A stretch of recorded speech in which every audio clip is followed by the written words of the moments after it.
If it's done.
She went to that.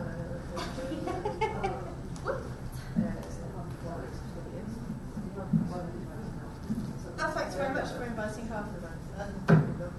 We will see, won't we? I know I'm not reason too much. It's just a chat with Dominique.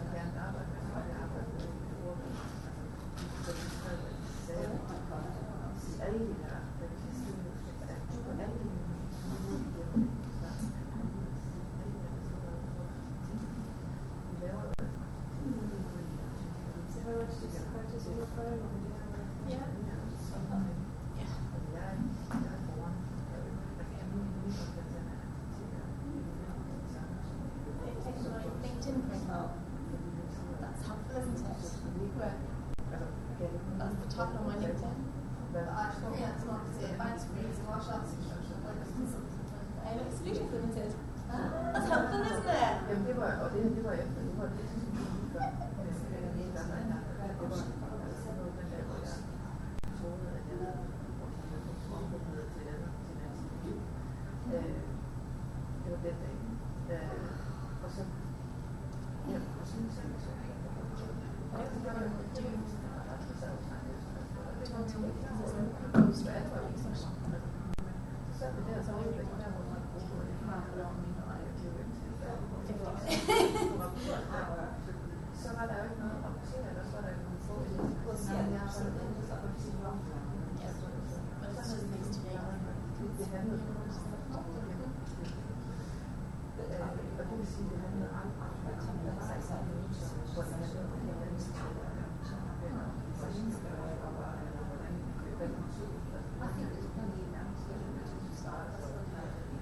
She was like, getting late, we need to go now. So that was nice of her.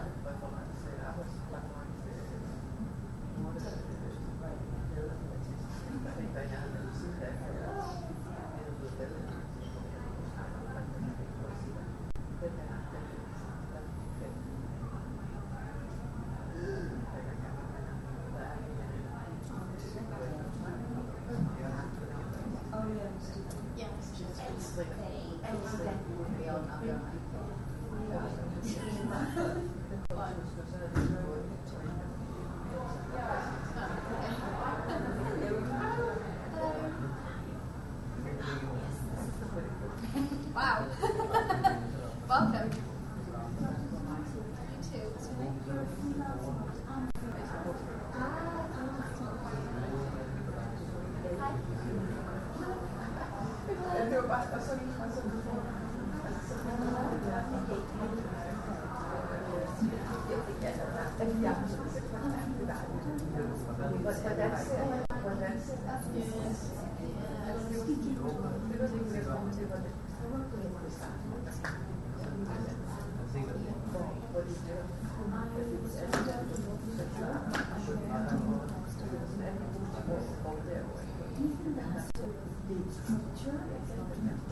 So if it's electronics and law and business,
Oh, I sat down with cards. Good, I sat down. There were a couple of people, but I don't mind actually. Yeah?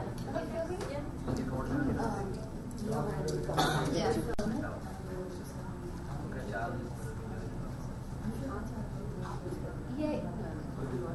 Yeah. But okay.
Seems to quietly going out there. Yeah?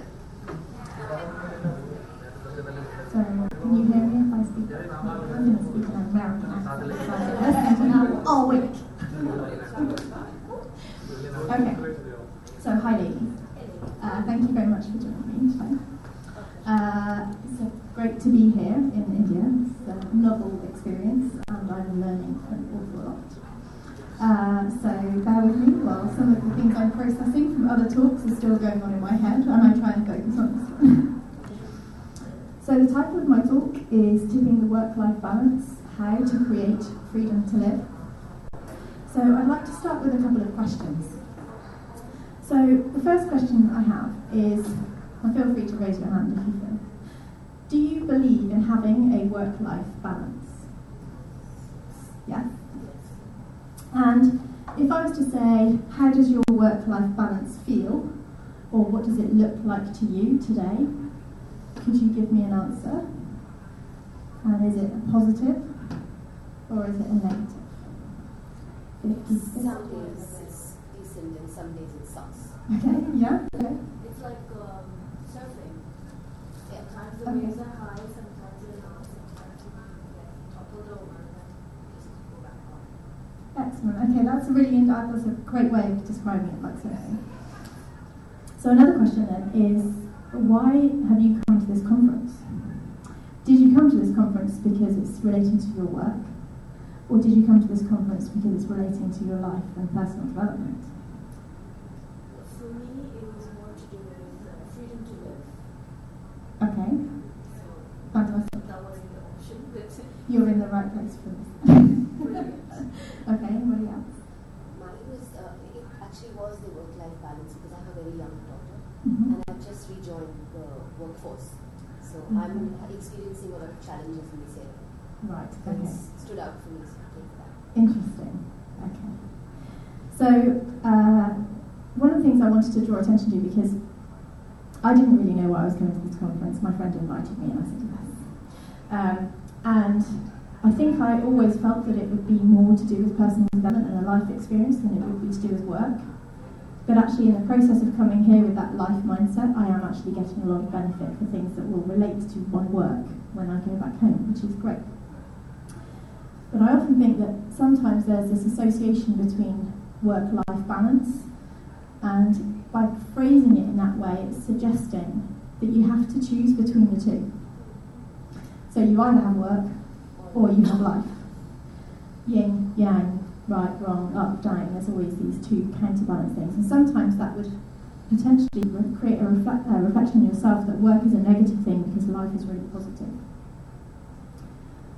So one of the things I wanted to sort of go through today is some of those theories of work-life balance.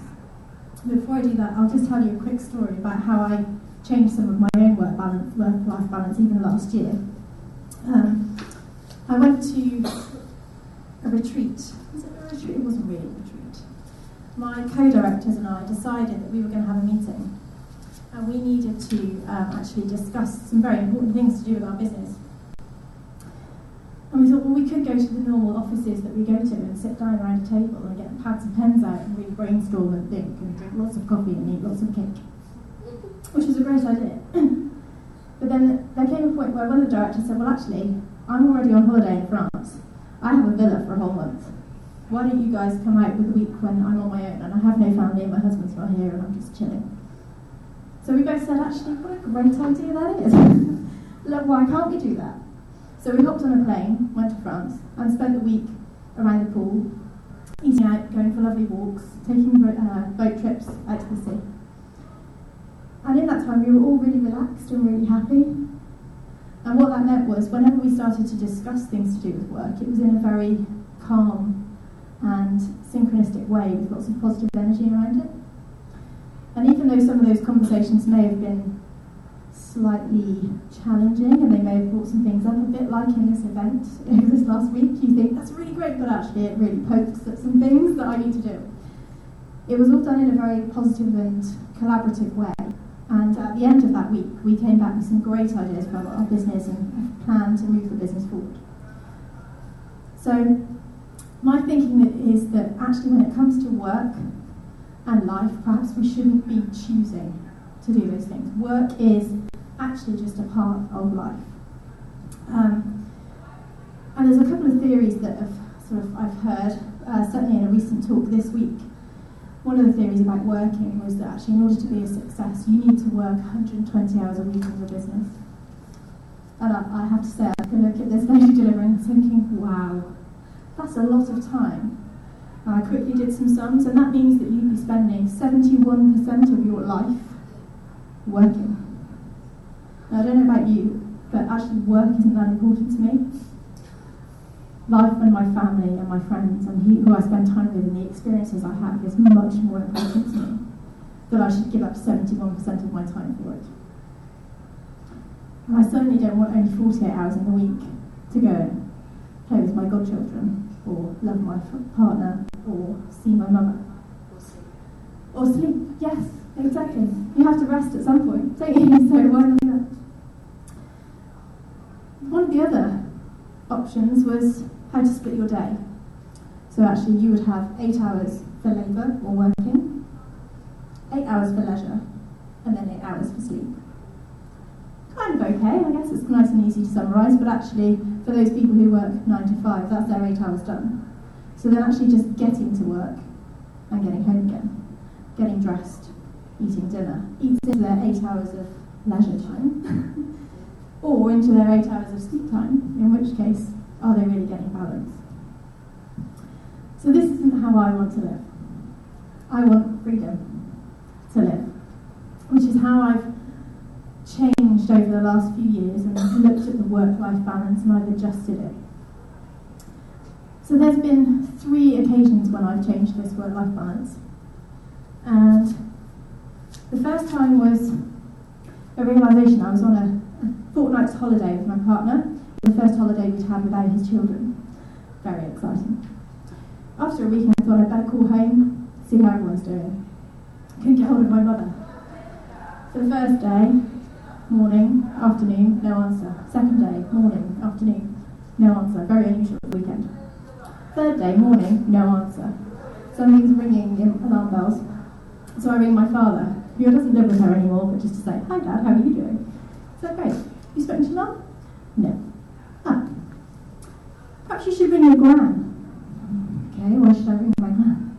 Well, something's happened, so you just want to check in with your gran. But thanks for that. I'm a couple of thousand miles away in Spain, and you just told me something about my mother. So I ring gran. Oh yeah, she's fine, your mother's fine. She's in hospital, but it's fine. Oh, okay. What's happened? Well, shortly after you left, a week ago, a couple of hours in fact, she had a bit of an episode. And she ended up in hospital. And they think she had a stroke, but they're not sure. Oh, okay. Really? So where is she now? Is she home? No, she's still in the neurosurgery ward. Oh my gosh. This is 6 days later. I was thinking, thanks very much. So my mum and I bonded very strongly. It was her and I growing up this year. So I'm now on mega alert thinking, well, I have to get home, don't I? My grandmother, no, there's nothing you can do, dear. Enjoy your holiday. No. That's not going to happen. So I hang up the phone, ring the insurance company, tell my partner, and we get on a plane within a few hours. I go home, I drive straight to the hospital. I've missed her by an hour. She's been left to go home. So I then go to my gran's and she's at my gran's. My mum had 2 MRI scans and they still couldn't determine whether or not she had in fact had a stroke. But she had lost an awful lot of speech function. She had some motor functions that she couldn't quite cope with. She was struggling to walk and she certainly had some memory difficulties. It was quite a struggle for me. So I knew that we had a bit of a challenge ahead in managing this. But it was okay because I still had 7 days of my holiday left because I'd cut it short. So I was able to go and visit her every day and check on how she was doing and make sure we could try and help her rehabilitation, and it was slowly coming back. Turns out she has a rare blood condition which causes clots that then dissipate, which is why they can't find out what goes on, but they can cause stroke.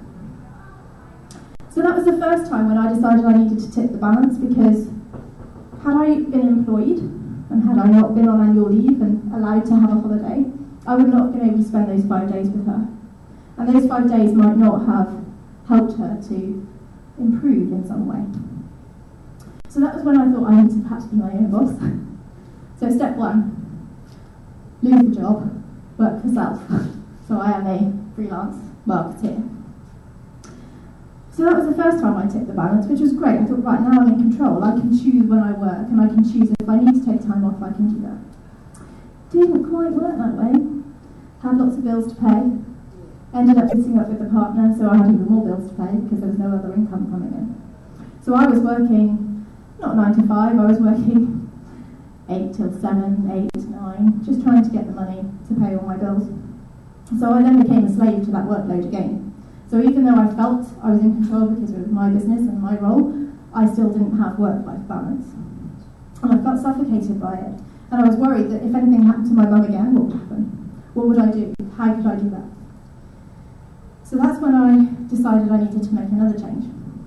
So I made a small change and chose some different clients to work with, slightly nicer employees that gave me a bit more flexibility. So actually I started working at 9:30 in the morning and finishing at about 4:30, so I missed all the rush hour traffic too. And actually I was just as productive in those hours as I was doing the others. And it was nicer people to work for, and I had that flexibility. I also found that that worked better with my own body's operating rhythm. I was getting the right amount of sleep, so that I was rested and able to focus when I got to the work. So that was the second time that I tipped the balance. And then the third time, because actually some further things changed, I found my new partner, who I think is my soulmate. And he has challenged himself over the years by not following his dream. And I'm very keen on people following their dream and supporting them. I support people a lot. I give a lot. So one day he came home and said, "You know what? I think I'm tired of working for this big corporate company." I thought, "I don't blame you. It's horrible. You have arguments with your boss on a regular basis. It's stressful. You're up at 5 in the morning. You're working before you go to work. Then you come home and you're tired and you have a glass of wine and you fall asleep. It's not really a life. What would you rather do?" "Well, I want to pursue my golf. I've been playing since I was 11. "Absolutely. Why don't we do that? It's never too late." "When is it too late?" "Because he's nearing retirement-ish." I said, "Well, no, if I wait till I retire, I'm never going to make it. I'll be too old. So let's do it." So he did. He quit his job. Started to play golf every day. Every day. Hours and hours and hours. Thousands and thousands of balls. It's great. Because he's following his dream and he is a happy bunny. But then I was thinking, okay, so if this works, how am I going to support him? So I'm obviously paying the bills still, because he's now not working at all. He has savings that we're using, we've benchmarked for him. So I now need to earn more, but I don't want to give up that 9:34. I don't want to work, and I also need more time to go and support him with his tournaments, because his tournaments are away. So we have to travel. And not only do we have to travel, we then have to take time off during the week, because it's not like a normal sport, it's not a weekend. In his level, it's a game that happens on a Sunday, Monday, Tuesday. So I'm like, okay, how am I going to make that work? Because it's Monday to Friday where I work. So I needed to make another change. And this is a happy moment when I met the lady Nikki Marshall, who's sitting here. And she has a program which takes you through an awful lot of soul-searching and helps you to understand an awful lot about your relationships and life and dealing with stress and overwhelm, because that's what was happening. I was beginning to get overwhelmed with how I would cope with the situation. And we sat down and made a plan. And in that plan, I decided that actually, if I just changed how much I charged people and found some more new clients, which I've always been able to do in the past, I could just work 2 days a week and still pay the bills and still cope and still give my time to either my family or to my partner and go to his events. And that's what we did. So I have now freedom to live. And if I decide actually I need to earn some more money, I can make that change again. So I tipped the balance 3 times, but I don't believe that's the full amount of time that I will, I'm not going to do it again. I will definitely do it again. In fact, after this week, I think I'll be doing it again. Partly because I want to come back to Delhi. Hello. Welcome. The amplification of the sound is not good enough. Is it better like here? Yeah. Here. So rather than Too come far there. away? Yeah. Back here? Is that better? That better? Is that better? Then I'll come there. So then My you don't two. need a mic. If I hold it down here a little bit, that's a bit better. So Sorry. you said that when you were not making money, So what did you do? The new change. What did you do? I couldn't hear you from. Oh, sorry. So I just increased the amount of money I was charging other people. That means you trebled it? How? Actually, no, not by that much at all, because money is not a motivator for me. I understand the concept of money brings you experiences and fun and happiness, but actually I am quite happy in my day-to-day life. And if I want to earn more money to come to Delhi, I will do something that gives me that money.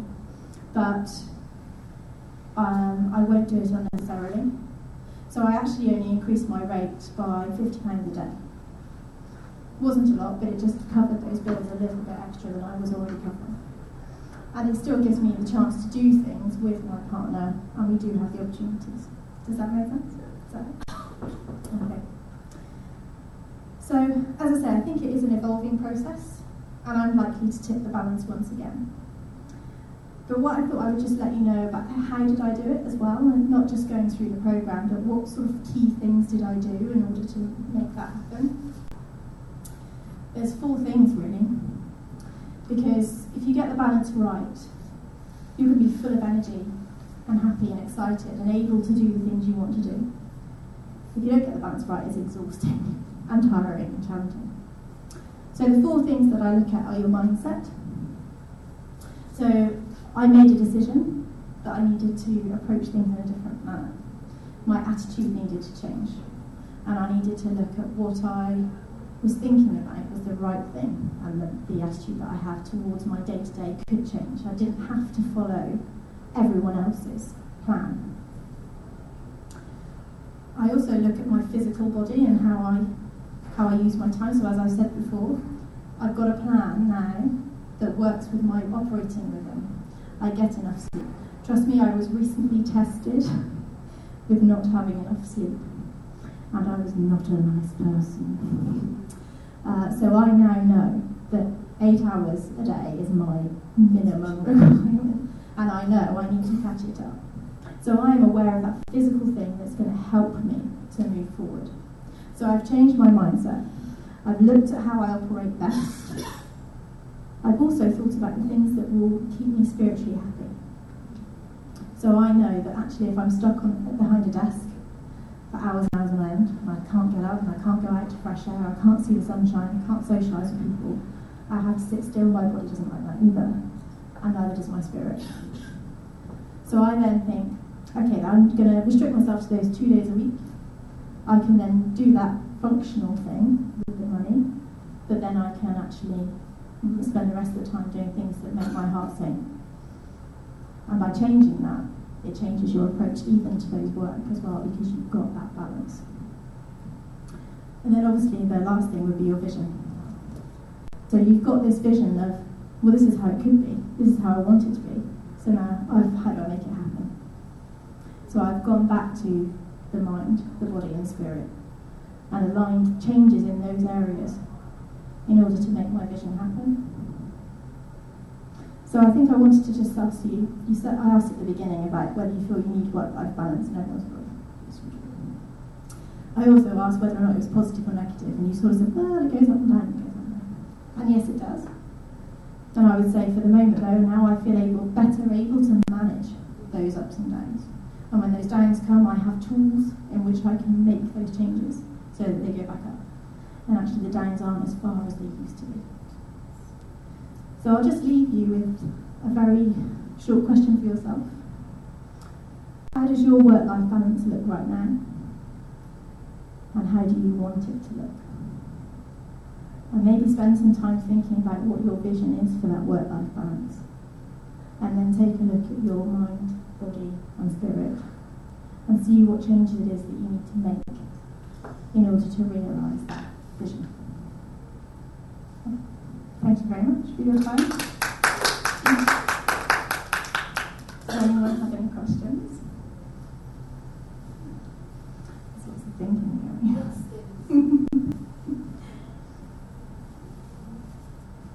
Oh, sorry, hello, yes. Of course.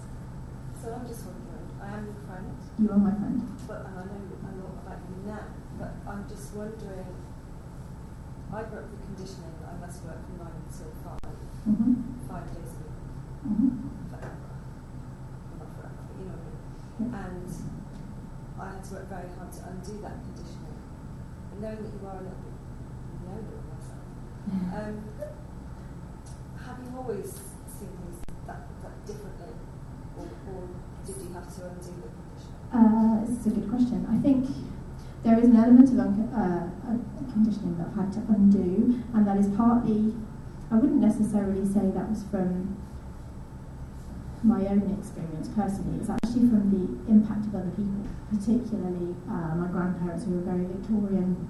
So they have very established rules, and the fact that I didn't go to university was a big deal. And The shoulds. yes, absolutely, the shoulds have been very significant. So trying to challenge those has been quite interesting. And certainly if my grandfather was to watch this video, I couldn't know what he would expect. But I think, so coming back to I have undone some of the conditioning. But on the flip side, if I also look back in my upbringing, there was a lot of flexibility. Yes, my mother did go and work when I was very young because she was a single mother and she had to. So I spent a lot of time with childminders and friends and things after school. And then when she remarried, she married a man with his own business. And there was a bit of a conflict there because the business was based in our house. I could not get away from it. And it was a 6-day-a-week business. And then it became part of our life. So the company phone would ring and I'd go and answer it when I was 11 years old.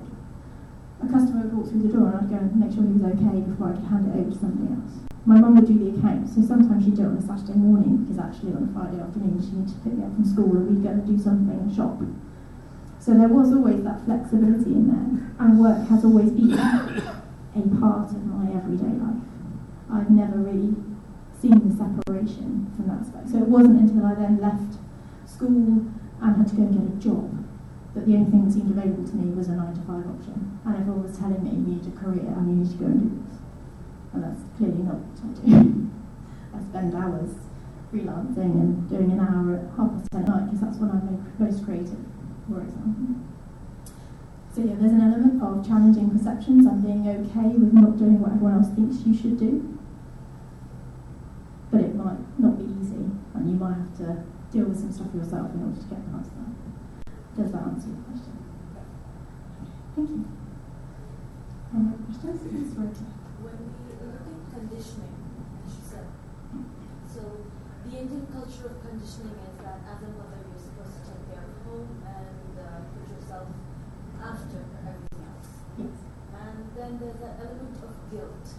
Mm-hmm. So how do you kind of not feel guilty? Though I have found my answer, but I would like to hear it from you.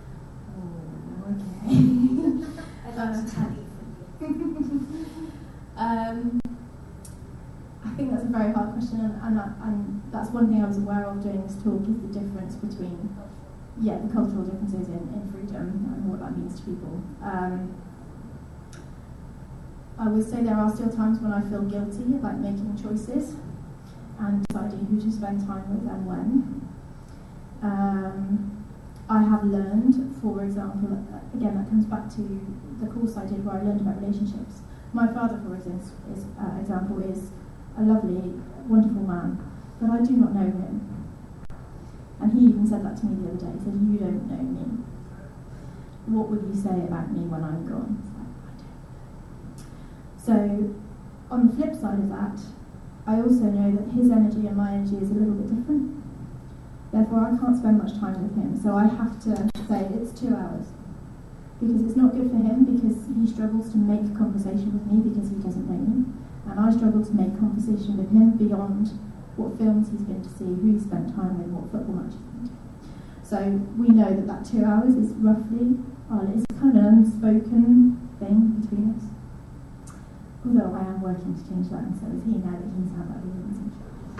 So I think from the guilt perspective, there are times when you perhaps just need to think about yourself.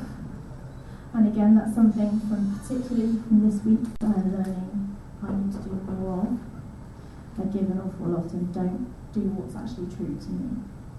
And I like to make other people very happy. And it's about time I started making myself happy.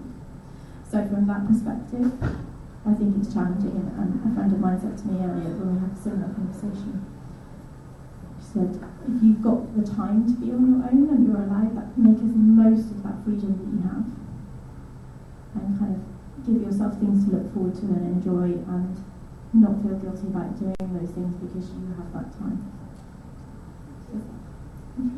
Yeah. I was just to add how that importance of understanding what you particularly need and how actually we can be flipped when things get too far. So if we're somebody who's very, very sociable, you know it's gone too far because suddenly you're retreating from the woods and you don't want to speak to anybody. Yes. And that's just a very clear sign that actually you've let it go too long. Yeah. But you have to know that. So it's just that understanding of what you specifically need when things get really difficult, what you might reach for. So as an example, the classic example I think in the UK would be, say, an accountancy firm has a reputation to have the biggest parties because they are, they're all very to the point, work very hard, but then they become and they're quite attention to detail people and quite maybe quite reserved. And then all of a sudden, once a year or whatever, all of a sudden that person's breaking out and doing life and soul of the party because they flipped into this other state. Yeah. So it's just about understanding what you need. It's not wrong. No. It's just recognising that perhaps sometimes you need to go to that other place, which might feel unfamiliar. Absolutely. I'd go with that, having needed to have space to speak myself. Fantastic. Has my talks with Pat, I know you said you were finding things challenging yourself with returning to work. Actually, what she says resonates because we do have some freedom, but in terms of family and culture, and there are still rules about you having to manage your children and school and home. Yeah. So it gets very hard to be a good mom and a good wife and a good daughter-in-law and be great at work. And today's work culture isn't as, it's not because of the work culture really, because we all have ambitions for ourselves, so we want to grow there too. So it's like I have to go 150% at home because they're all thinking I'm away at work, and I have to go 150% at work because they all think I'm slacking off at home. So it's very challenging. So you're on. I feel sometimes like I'm on call all the time. So that's where I realize that sometimes we just draw back and stop pleasing people, and it doesn't really matter sometimes. You just have to live with it. Yeah. So some days the dishes don't get done, and some days the kid hollers and I lock myself in the bathroom, and that's just how it is. So, but that's where the challenge comes in. So we're probably just working ourselves into that space. Yeah, I think if I could add something to that, and that comes from this lady's experience over here. I think your attitude and ethic for working hard is I'm not going to challenge that in any way, shape or form, and I do think I work hard when I apply myself. But if you're using all of that energy, at some point, something beyond your control will take that energy from you, and you won't be able to do that anymore. And those people around you will have to accept that it's not physically possible for you to be Superwoman all of the time. So if you can try and educate maybe and make people aware of that, then maybe the sort of understanding, the relaxed, dial it all down. Absolutely, and the pressure will reduce slightly, and you will feel more able. Because say, actually, do you know what? I do need to go and take half an hour to meditate and be myself, and and yes, you're right, the dishes won't get done, but actually, that's not going to be a big issue. Sorry, things first. So if you are going to make a change, for about 2 weeks before you make that change, get some extra sleep, eat really good food, drink some water, get some exercise, because our body gets used to the routine we have and it gets used to the energy that we need. So when you suddenly start making changes, body goes, oh, this is different, and sometimes there's stresses that come up. And I always, it's only my opinion. I put a date in my diary for 2 weeks ahead of whenever I'm going to make that change, and then I work towards it. So you're preparing yourself for it. Get lots of sleep, get ready, and the change happens easier. If I'm not energised, people will start challenging me on it. I found having teenagers. Otherwise, it's like a New Year's resolution as well. You suddenly do this massive shift, and it's not sustainable because your body's going, oh, I can't cope with that. Or, whether your mind's going, it's overwhelmed, or you just put extra pressure on yourself. So that's a really valid point. Yeah. I just want to add to that because that links into I'm a part of my background as a behaviour change specialist, and there's lots of theories around how to set yourself up to change behaviour in a very successful way. So you just described what's called the pre-contemplation meditation state. But you can, so you set a date, set the intention, and think about it. But then it's about thinking, well, what are the obstacles? What's going to trip me up? What's going to challenge me? So you then think through what the strategies. What am I going to do when? What am I going to do when? So you to identify those things which are going to stop you, they're going to trip you up in what you go through. And then you've got certain strategies straight away. So particularly, I think, people who are trying to do a shift, they know they're eating badly, they know they're not getting enough energy, but that takes a lot of energy to focus, to really think your way through that. So you have to pre-prepare. So my classic one is I'm preparing dinner. I have a little beat on my phone that goes, and I go, oh yes, all is calm with the universe. I'm calm. It's a little mantra because I know at 4:15 on the afternoon I might be triggered to become this shouty mum, and I don't want to be shouty mum. So that reminds me. And then if I've really planned ahead, I've chopped up some carrots. I can nibble on healthy food whilst I'm preparing the children's food. Otherwise, I'm reaching for the unhealthy stuff because I'm getting a bit. So set yourself up for success. Set myself up for success. Especially if you want permanent long-term change, because we all do everything in a reactionary state. So it's all knee-jerk and you're irritating me and I'm going to change things half. And then when you change things, your own body isn't ready to deal with it. So, true. Okay. Yeah. What is this term in your bios? Bounce creator. What does it mean? Thank you. Let me guess. Yes. Does it mean that organizations who need a bounce for their to bring bounce in their work? That's exactly right, and we've learned over the last few days that there isn't always a word for bounce in other cultures. It's kind of energy, mojo, joie de vivre, those sorts of things. So myself and my colleague Nikki, we have a program which is a 6-stage program, and it covers all of the basic elements and the foundations that you need for your mind and your body and your spirit to work together to create more positivity and more energy, and look after yourself first before you then reflect to others. We do it with organisations because we're aware that stress and overwhelm is just taking over the planet. It's like the world's biggest disease, and it doesn't need to be. And there's a lot of practices that have been forgotten or not shared. So it's the sort of things that your grandmother would have told you, get some sleep. They're basic things, but actually they're fundamental to your life. And so we have a program called Discover Your Bounce, which is what we help people with. So that's where I do have a leaflet if you're interested. But, that's where that comes from. So yes, that's why I consider myself a bounce creator. I try not to be too tiggery, but occasionally I can, just get a little. Don't give her coffee. Yeah, don't give me. I've had coffee. It'll kick in about 5 minutes once I've left. Yes, madam. I'm sorry. I would like to ask you. So you work in a private sphere. You do not work for the state. No. Because if you work for the state, you have to leave your job at a certain age. You know. Yes. And maybe you know this theory that in the patriarchal society, which our society still is, women usually start their freedom after 65, when they bury their husbands, their parents, their children grow up and then you can do with yourself what you want. Yes. So you wanted freedom earlier. That is very true. Yes, that's exactly it. And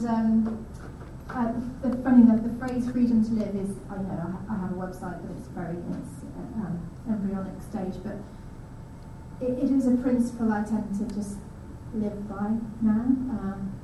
I went to a very independent school. We were encouraged to be very independent women. We were all girls, and I didn't really realise it at the time. It's only in reflection that that's what they encouraged us to be and to do. And yes, my grandmother retired at 65 and then started to do all her amazing hobbies. But she's not now fit enough to keep doing them. And that's the challenge, and certainly in our country, the statistics for passing away when you're retired, certainly for men, is very short. It's usually within 3 years of retirement. So as you say, if we could encourage more people to do that, and I think the millennials have that. I think they have that desire that we can work from a laptop on a beach in Bali great, go do it, because you're experiencing life and you're contributing to life and you're making a difference to other people. You don't have to be necessarily sat behind a desk and following the rules that everyone's been set out for hundreds of years. Because actually it's even different from 200 years ago. The work ethic is still different, because actually that was a 7-day week. And I watched a documentary about campaigning for 1 day off. And it took a long and vicious campaign in order for the state to award 1 day off. And I think that's the sort of thing that needs to change, otherwise we're not going to evolve as humans. One more question about his father. Was he happy when he left his job and became a retired or what? Is he alive? Yes, he is alive, thank you, yes. Yes, so he retired at the age of 66 and he is now 71. And he was very anxious about retiring because he's single and he didn't know what to do. What am I going to do with my time? So he saved loads of things to do. So he bought a house and said, right, I'll decorate it once I've retired. I'll replace all the skirting, I'll get new carpets, I'll do the garden. And to be honest, he's done about 50% of what he set out to do, but he's actually now found other things. He goes cycling with a friend. He goes swimming with another friend. He paints. He started an art class. And for years he's been, I wouldn't say obsessed, but he's always really enjoyed buses and trains. And he goes to lots of rallies and fairs, and he's now found a club where you make models. And he now spends more time with these people who are aligned with him and what he actually is passionate about. But he just never did it when he worked. It's almost, I don't understand why he never did anything that would make him happy while he worked. It is the either or, absolutely. So it's nice that he now has that. Thank you. Yeah, just to make a point with this lady here, I have a client and we first started working together when she was 62. She has spent 40 years in and out of medical institutions because the doctors thought she was mentally ill. She actually had Asperger's syndrome. So it was just a perception. And when she said 59 was when she thought her life had started because she got this diagnosis. So at 62 she said, I always wanted to write and I'm training to be a writer. I said, do you journal? She said, yes I do. I said, then you're a writer. What do you want to write? Well, I want to write a book. So she wrote a chapter for a book that I published. Right, now you're a writer, you have a published book and it was an Amazon bestseller. So she's an international best-selling author. And now she's writing her story all about the patriarchal society. When you mentioned that, I just thought it was really interesting. And her book will be out in the autumn.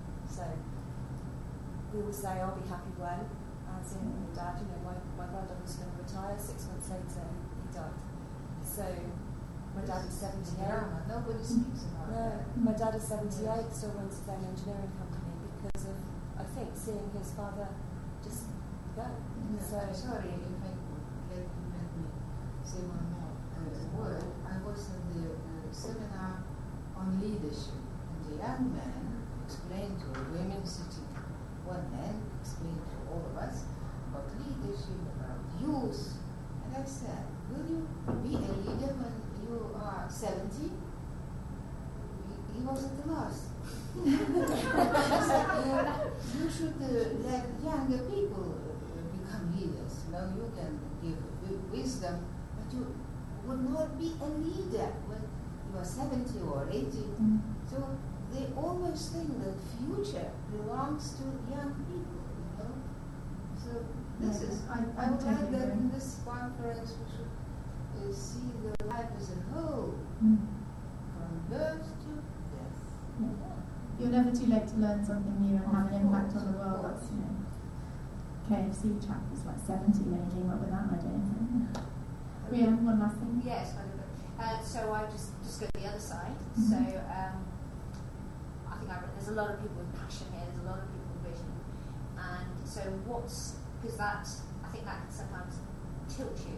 Because it's not a question of work life or they merge. Because you're so passionate and you're so got in line with your vision and you want to make something happen. And then you just, it doesn't stop. Not because it's taken over and you've allowed it to take over and you're resenting it. You love it.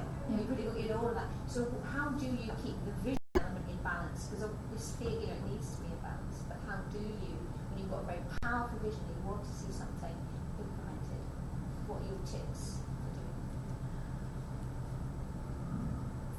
that? That's a good question, and I'm not entirely sure that I have an answer for that.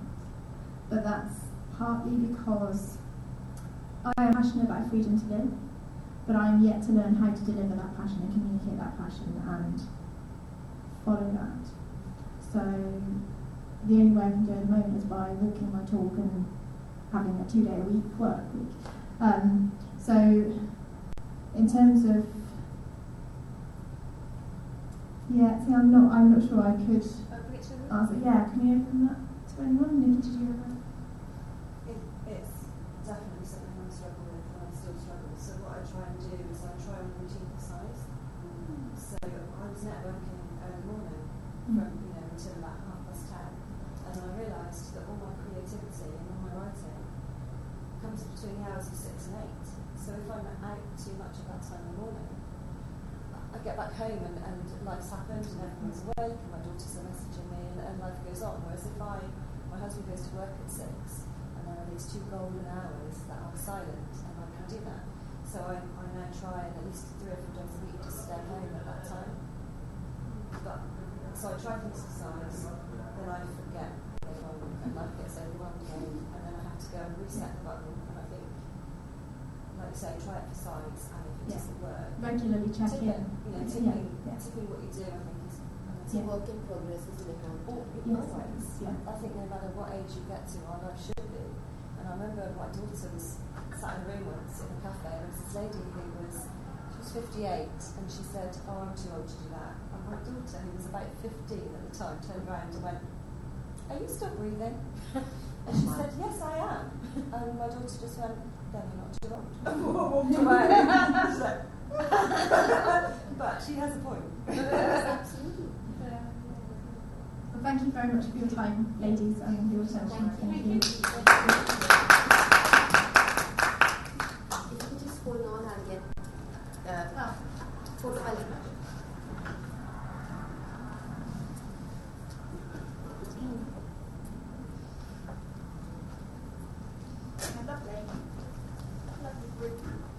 The gentleman in the lovely green shirt went. Yeah. Oh, yes, please. Thank you very much. Please a group photo. Yeah. Could you take Yeah, why? Okay. Thank you. May I join you too? Yes, please. This is going to be Please, all of you, a group photo.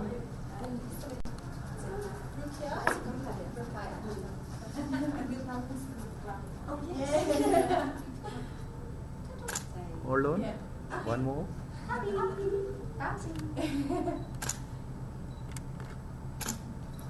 Thank you very much. Yours phone? Yeah. Okay, one more.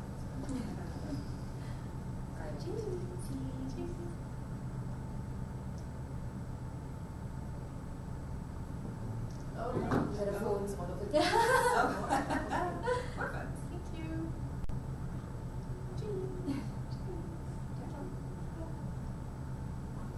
Thank you so much. Thank you. Great. Thank you. Wow. Yes. Thank you, Sabrina. Thank you so much, Laura. It was lovely listening to you. That's fine. As well as the room I wanted to do. I hope that something better.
Are you starting immediately or do you have 5 minutes? 4:45 for now.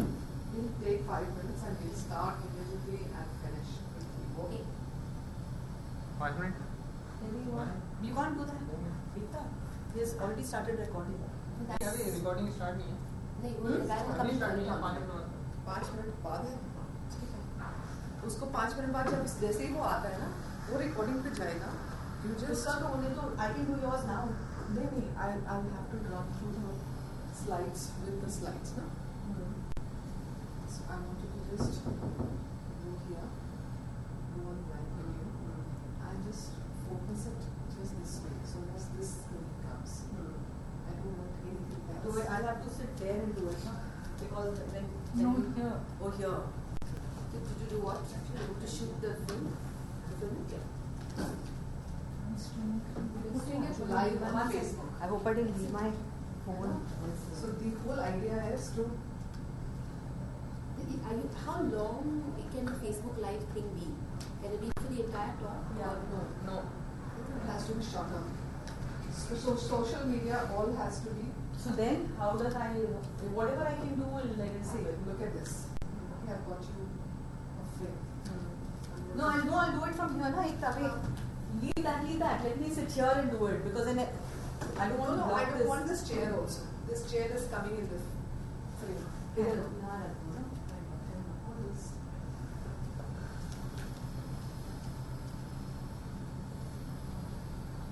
The chairs are anyway coming. So You can't avoid let's do this 5 minutes thing. Abhi kar lo? Abhi kar lete hain. Because Before this thing comes on, just go on each. go early and I'll do. So it's not live yet, na? I just have to say go live. go live. I have to press go live. Yes. So just How quick do you want the transition to be? Or do you think you'll come to know. Give me 5 minutes. 5 minutes है ना तुम्हारे पास? हाँ जी।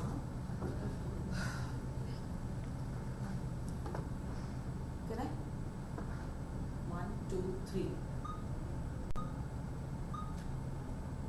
Hi, I'm Dr. Ekta Chadha. We'll take you through this very quickly and very shortly. These are only the innovations in the recent past 5 years which have changed the face of dentistry. We will go one by one into each of the things that have made life very comfortable for you. Let's start with this. Let's start with this CAD-CAM Cryo scanner. Instead of doing impressions of your teeth, which the impressions, the gooey material that goes into your mouth and it makes you feel icky. I'm sure many in the audience would feel very icky with the impression material going into the mouth. So this one scans your jaw and get a 3D print. And we print this impression without actually taking impressions of your teeth. So this is one of the things which has changed dentistry, and all those people who have a gagging sensation, all those people who do not like the impression material going into their mouth, it's a really fabulous innovation. Let's talk about the next because I have exactly 4 minutes to finish this. This is a caries detecting gel which has been there in the market for a long time, but people from normal walks of life do not know about this. That if your child or you have cavities and you don't know how to detect them, the only way you can detect them quickly is to just put this gel, ask your dentist to put this gel, and you will be able to detect how many teeth you have cavities in. So without having any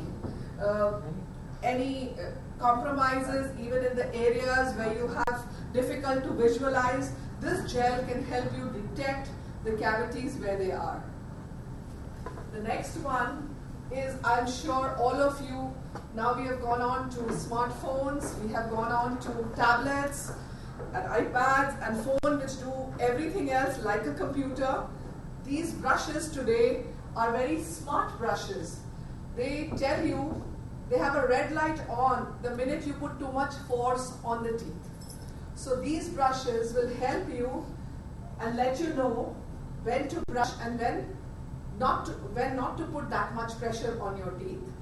Also, it will also give you a small jerk to tell you that you have brushed this side enough. Please move on to the other side. So it's a very, if you go on to the Facebook page of Smile Studio, you will be able to get a link which will get you this brush at half the price. The next one, please. Let's talk about the water pick. I wanted to tell you all about this water pick because this water pick helps you take out food which gets lodged between the teeth. If you have noticed that 40%, it's been a recorded history that 40% of the food remains in between the teeth in the interdental spaces. Even after you brush your teeth and rinse your mouth, there is still some food which is remaining which causes those cavities. So the best thing for you is to use this water flosser. People have trouble, a lot of people come and say, you know, I cannot use that thread to clean in between my teeth and I have a lot of issues with cleaning in between my teeth. This really helps you, water flossing really helps you do that. Water flossing also helps in cleaning all those areas which are difficult to reach with a normal brush. Normally brush sizes are very small, the head sizes with the 15 head size would be ideal for a back teeth. So I think this is a kind of information that people are looking for. General normal things which can change the way dentistry is today and as perceived today. It's no longer pain. It is no longer than gooey material going into your mouth. Another thing which I'm going to touch base on, the next slide please. These are these LED braces which use light as an activating medium to move your teeth. It's slightly expensive today, but it is the latest in dentistry to give it a thought to. No longer do you have, it will finish your treatment of braces in half the time. No longer do you have to go through the pain of wearing braces for 1.5 to 2 years. You can have short-term braces with light activated minimal pain to help you achieve straight and perfect teeth. Thank you very much. Anybody who would love to connect with me, can use me on my Facebook pages. There are plenty of things that all my details are there. You should be using them to connect with me and we should help you get you a better smile. All I want to say is that if you don't have a good smile, come to us. We shall give you one of ours. Thank you so much. And thank you so much for listening to me. Very good.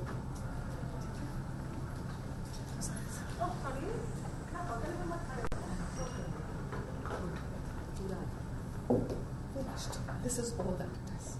I thought this is all what you need actually. Huh? What a challenge. आओ हम लोग photo लेते हैं आओ let's picture. ये ले ले I shall do this as quickly as.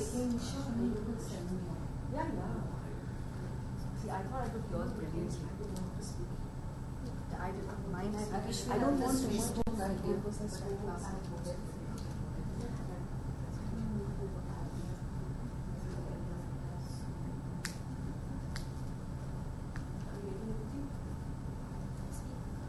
हमारे कैमरा से ले लो प्लीज। ओह नीना को पता नहीं, she saying where are you? I just tell her when Ekta stop. I shall give you mine. So I thought I'll make it very. I was recording Ekta stop in number 10. वो क्या बस photos ले रहे हैं। Can you take a photo please? Sure, why with not? mine also, because I have to find you all as one challenge. We shall wait for the audience. I don't know whether we should wait for the audience or not. No, it's Please, you should come forward. Okay.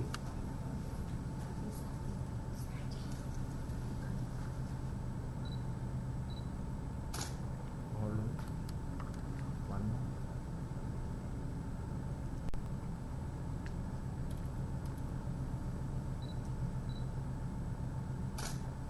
Can you just take from mine camera? Wait. You're taking mine outside, na? You done a real great job.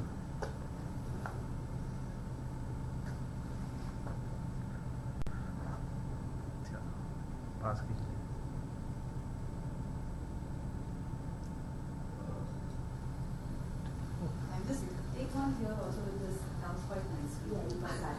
cut. I'm practiced. I've practiced. Just done one round. Come. Come. हाँ, बैठो ना. नहीं, you sit. Okay. Lakshmana, sit. Please sit. One is on that side. You just took one and come on really well. Come, Meena. जल्दी आ जाओ. You see her live. Don't worry. Recorded it live. Facebook पे. बस ठीक है. ये आ रहा है ना पीछे.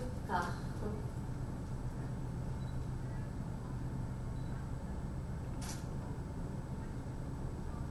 One more one. You got it, everyone. ले लिया आपने बात. You were so quick. quick कैसे हो गया? 5:45 है, 4:45 है. Your everything starts on time.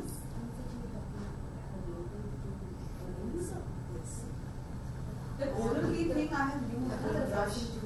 The oral key thing is very good. In fact, The brush and the brush. I have actually used it. in fact, this is I don't know if it's heavy, but अरे हाँ ये तो बोल रही है. अच्छा ये तो है. मैंने किया भी record करके. No, but I said if Ekta is speaking, I have to at least be there. and it's available for all int. So And you now should order it online.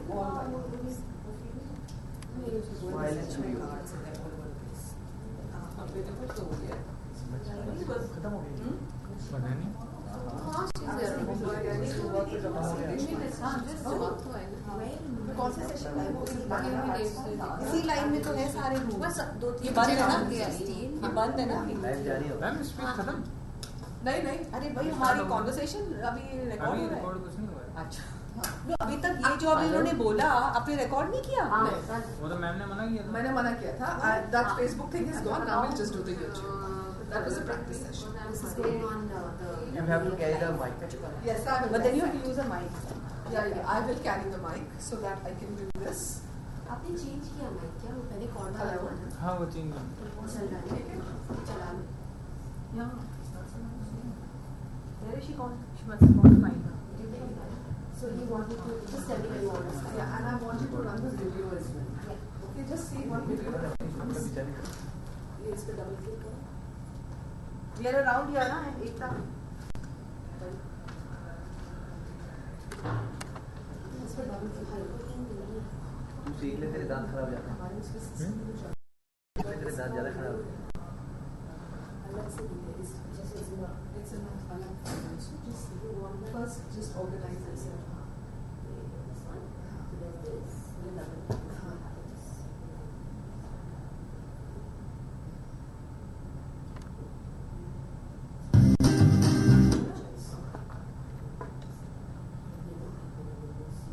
Like I haven't been able to use it for very long. So maybe we'll go through Just keep that. And You're running good. when you do the process, No, I know.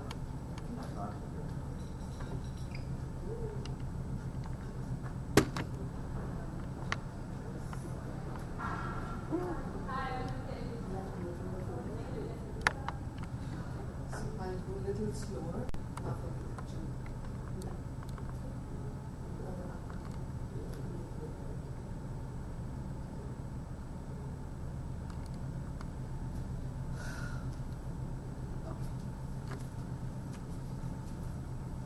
Ma'am projector lights के थोड़ा आगे आ जाना. Shadow आ रही है ना थोड़ा सा. अब ठीक है? थोड़ा और. बस ठीक. अब ठीक है. यही ना? हाँ. बोलेंगे क्या?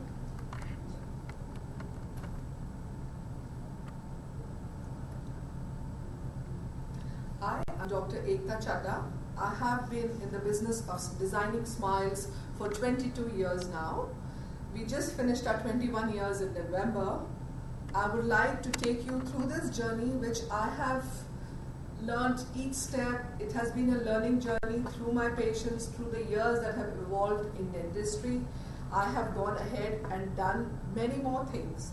But I would like you to update you on 5 things, the 5 dental innovations that have made dentistry so simple.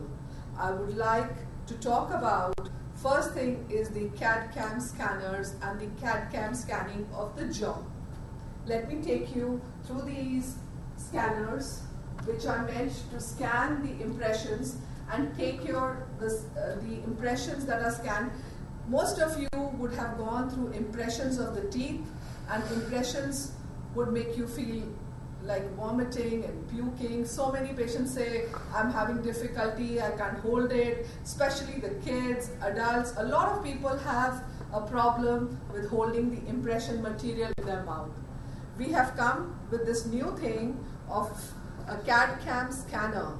This scanner scans your jaw to give you an impression which is 3D printed. Let me walk you through a small short video which will show you how we do things differently today.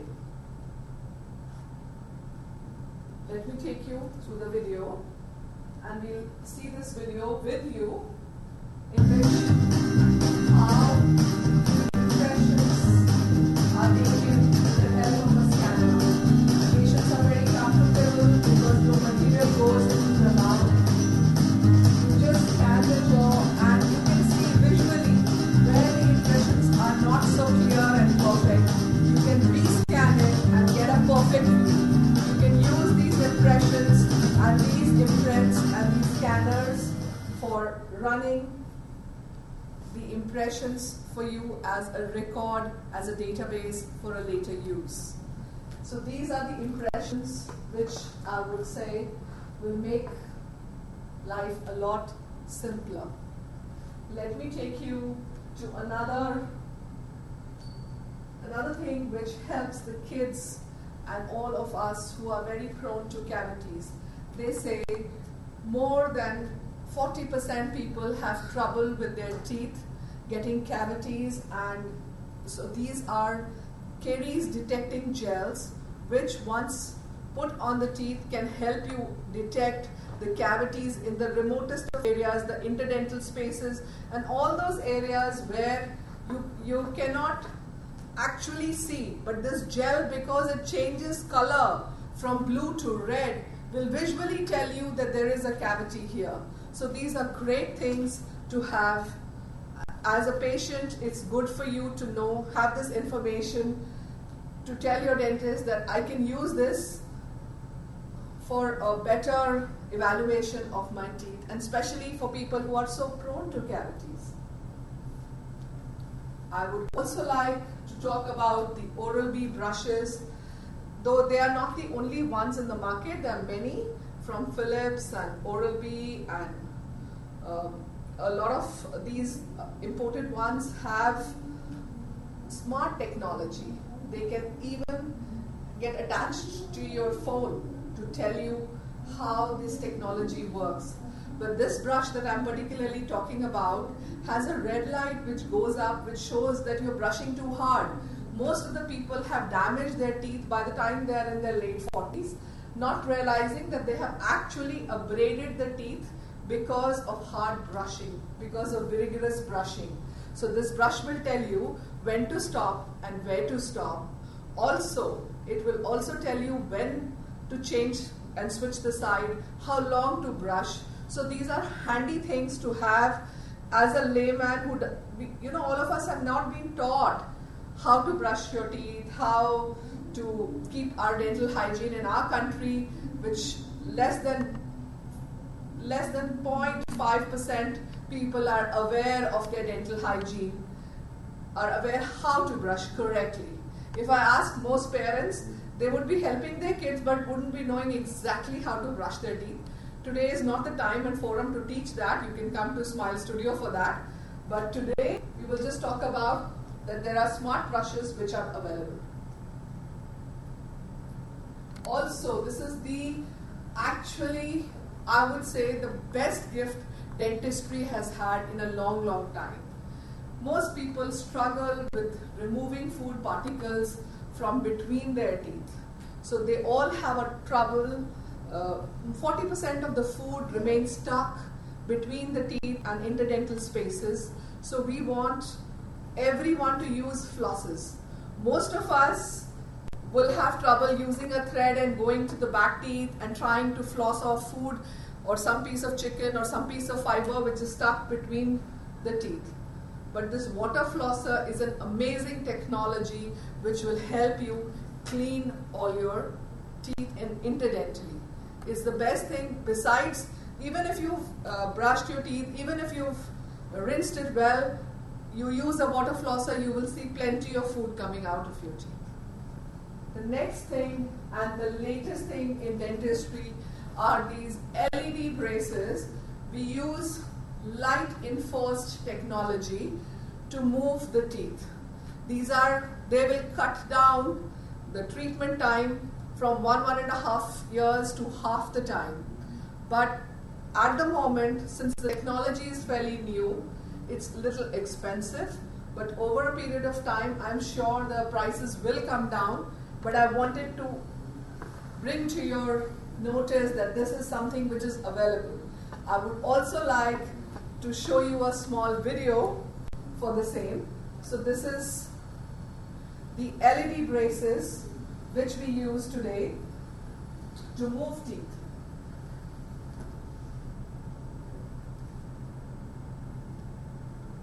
So this is the 3D shape video. We would like to go to the LED braces video.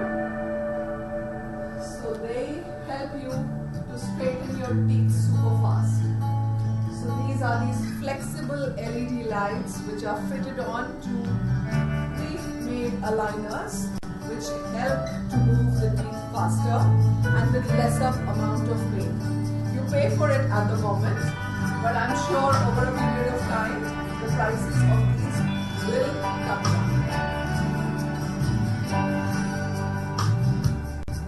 I would like to answer all your questions once we are done with the presentation. Any one of you who would want to ask questions regarding the same can connect with me on Facebook. I am just uploading my Facebook and Insta and Twitter IDs with everybody in the audience. You can get in touch with me.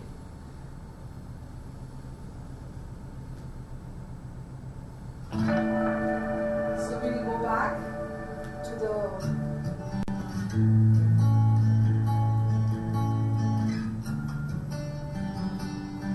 these are completely safe and fabulous things to do.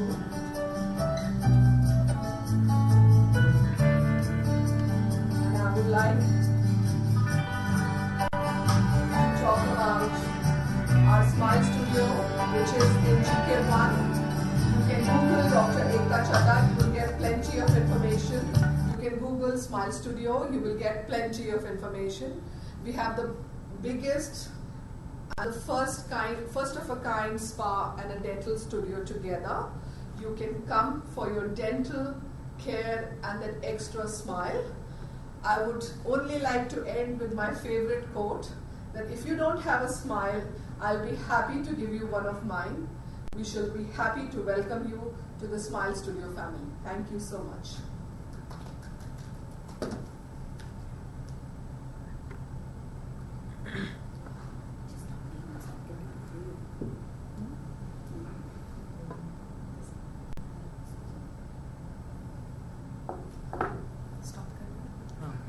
इसको edit कर दोगे थोड़ा सा बीच में से कि ऐसे ही डाल दूँगी? ये ऐसे ही जाएगी, ये चली भी गई, यूट्यूब पे चली भी गई।